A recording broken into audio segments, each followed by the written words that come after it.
Welcome back to Shami's kitchen. எல்லாரும் எப்படி இருக்கிறீங்க? ஸோ இன்றைக்கி நம்ம கிச்சனில் வந்து காடை முட்டை ரோஸ்ட் எப்படி பண்ணுறதுன்னு நான் காட்ட போகிறேன். ரொம்ப சிம்பிளாக ஈஸியான ஒரு டிஷ். இன்றைக்கி கொஞ்சம் கடுகு சேர்க்குறேன், கருவேப்பிலை,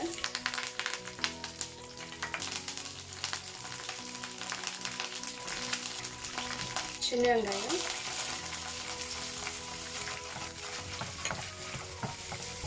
இதுக்கான மசாலாக்கள் நான் யூஸ் பண்ண போகிறது வந்து நுணுக்குன பெருஞ்சீரகத்தூள் ஒரு 1/2 டீஸ்பூன், கருப்பு மிளகு ஒரு 1/2 டீஸ்பூன்.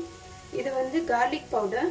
அப்படி உங்ககிட்ட கார்லிக் பவுடர் இல்லை அப்படின்னா நீங்கள் வந்து பூண்டு கூட தட்டி கொடுத்துக்கலாம். இது வந்து சில்லி பவுடர் ஒரு 1/2 டீஸ்பூன், மஞ்சள் ஒரு 1/2 டீஸ்பூன், கறி மசாலா ஒரு 1 டீஸ்பூன். ஃபஸ்ட்டு சில்லி பவுடர், மஞ்சத்தூள், கறி மசாலா சேர்க்குறேன்.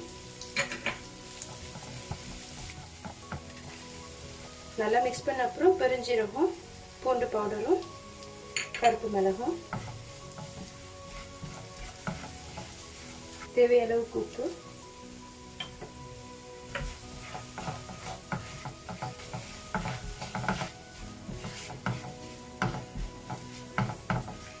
நல்லா வாசமாயிடுச்சு. மசாலாவோட வாடெல்லாம் எதுவுமே இல்லாமல் இப்போ நம்ம வந்து முட்டையை ஆட் பண்ணலாம்.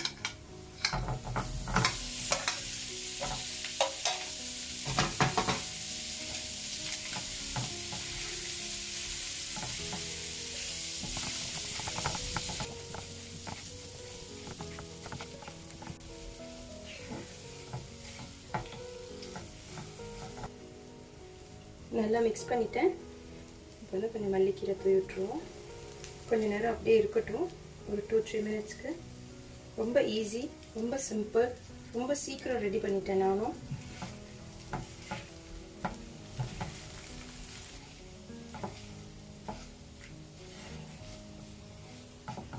ஓகே, இன்னைக்கு உள்ள காடை முட்டை ரோஸ்ட் ரெடி ஆயிடுச்சு.